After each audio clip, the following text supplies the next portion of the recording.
So let's talk through some of the greatest mysteries for the squats in Warhammer 40k. A few questions that this Leagues of Votann codex is going to need to answer.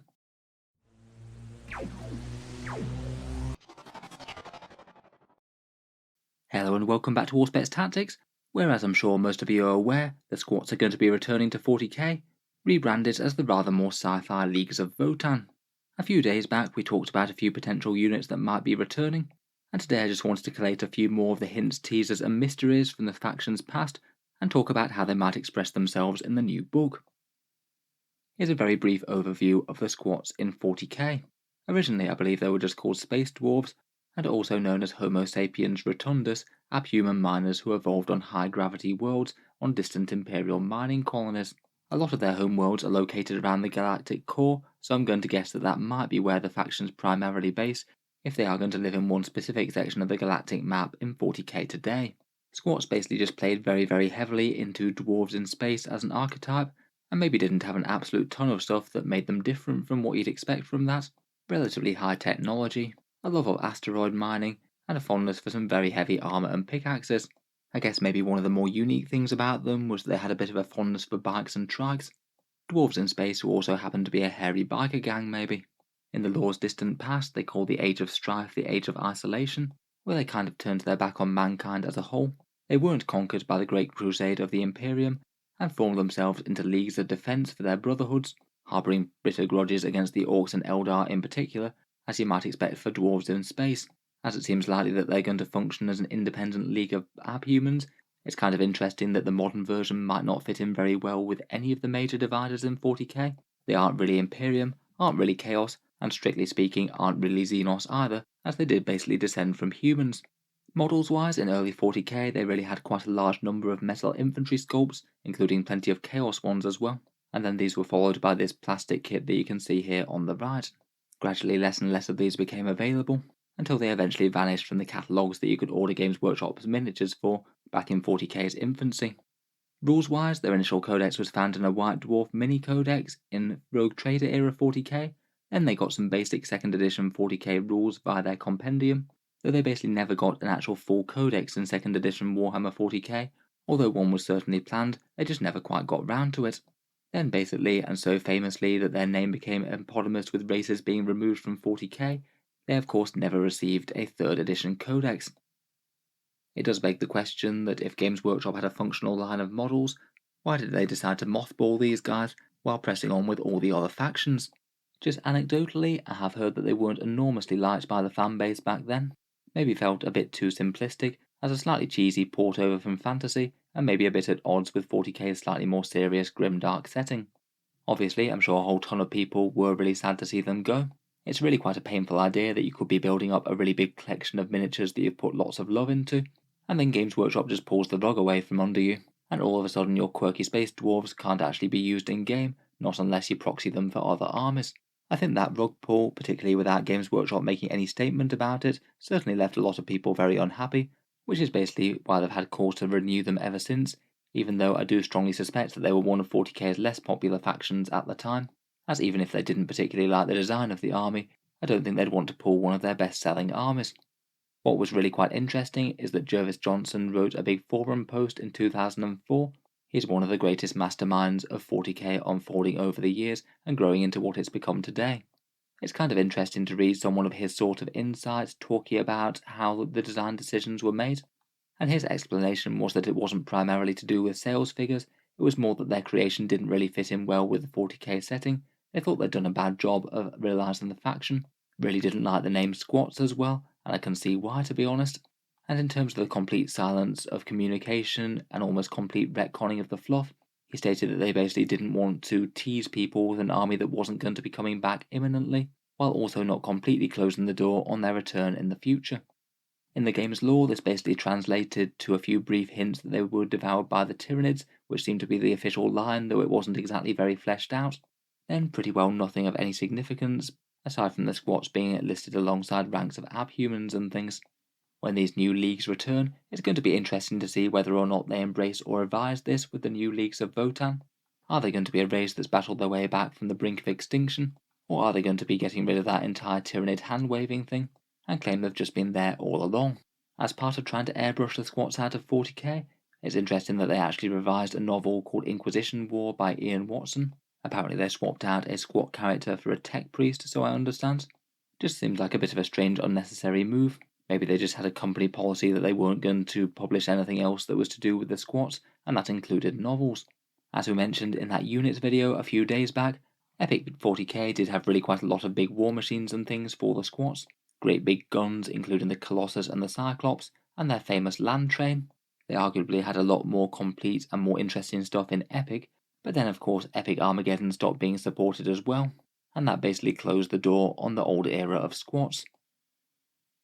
From there were a few interesting hints that they might come back at some stage, all really quite different and interesting, and ones that might or might not be picked up by these new leagues. First up, and perhaps one of the more interesting mysteries that the new codex might explain, are the existence of the Demiurge, basically in a race without too much official lore, though they do sound very like squats. Short humanoid Xenos with a love of asteroid mining, and possessing some really powerful technology. Despite being a moderately significant race allied to the Tau, they really haven't filled out their backstory very much. They interestingly had a couple of ships that you could have fielded as a Tau player in Battlefleet Gothic, back when that was a thing. And also, kind of interestingly for the Tau lore, apparently the Demiurge were the ones who traded with them to get ion technology. So things like the ion cannons or cyclic ion blasters, they supposedly wouldn't have been possible for the Tau unless they'd traded with these guys. Without getting any actual core backstory to them though, we don't know whether they're either a splinter offshoot of the squats, the main way that they're going to plan to reintroduce them as these new leagues, or even just an entirely different Xenos race that superficially resembles the old lore, but in fact have a completely different origin story to tell.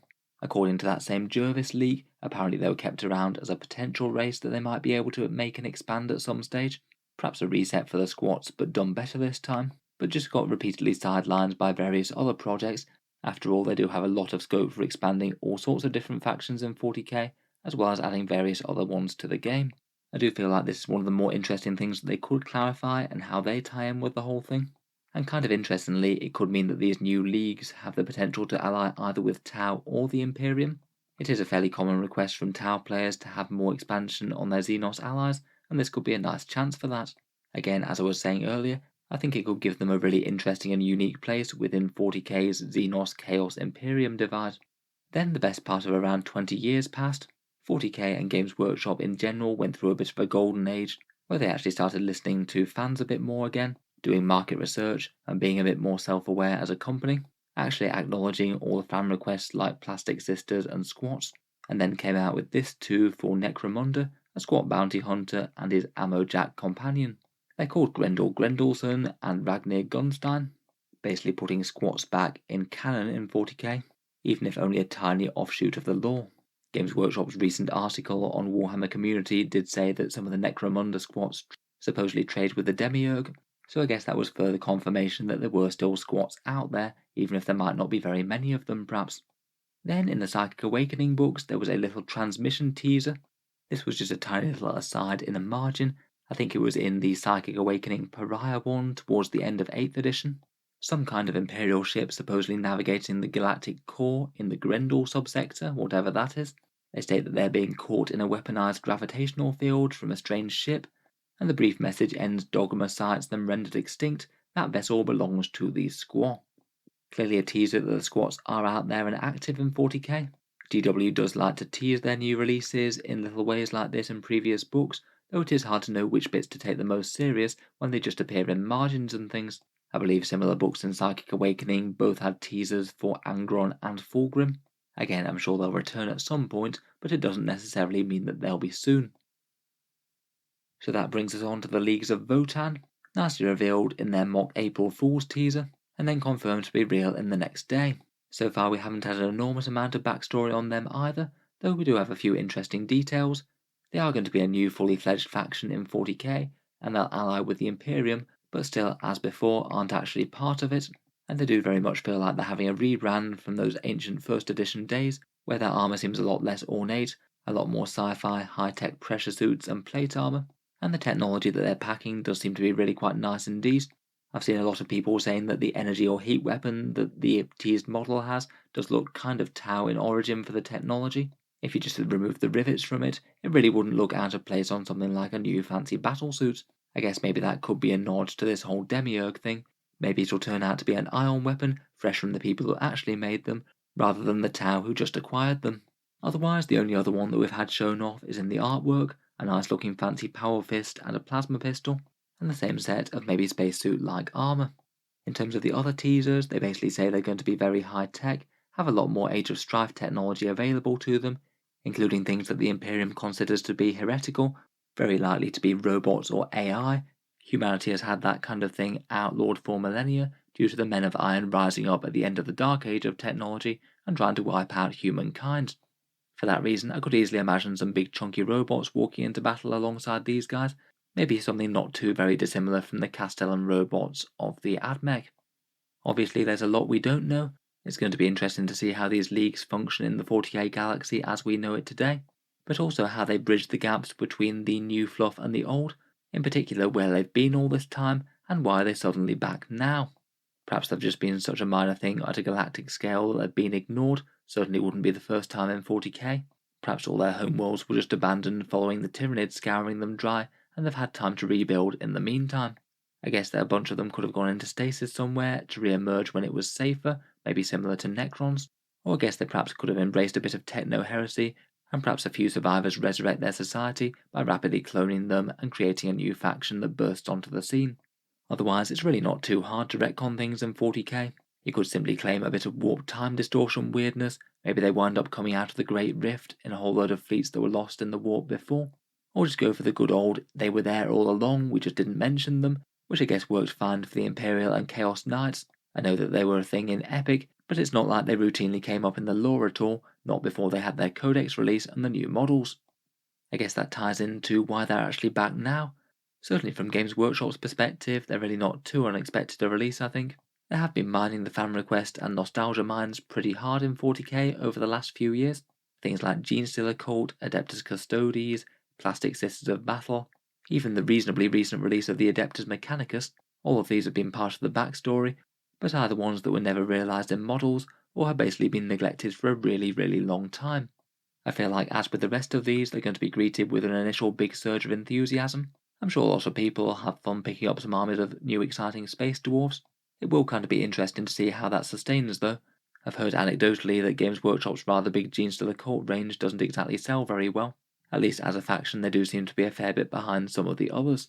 In any case, in the lore, I wonder if they're going to have some sort of narrative events to burst them into the Indomitus era. It will kind of be interesting to see a bunch of the race's different reactions to an entirely new faction amongst their midst, unless they do go for that they were there all along approach. So anyway, I hope you've enjoyed a bit of discussion of Squats through the ages and some of the biggest questions that we have for the new codex. If there's any important details that are missed on this, please let me know down in the comments, and let me know if you guys are getting hyped for these guys, or if you think they're not going to go down quite as well as Games Workshop might expect. If you've enjoyed the video, feel free to subscribe to Auspex Tactics, where I'll certainly keep the regular 40k stuff coming, with new videos out just about every day. I'll certainly be talking about any other news that we hear about the squats. Looking forward to finding out their in-game units and rules just as soon as we get them previewed. Finally, if you have been enjoying the videos on the channel quite a bit, any support is enormously appreciated on the channel's Patreon page. It is how I can keep so many videos like this coming on quite such a regular basis. The link's down in the video description below if you're interested.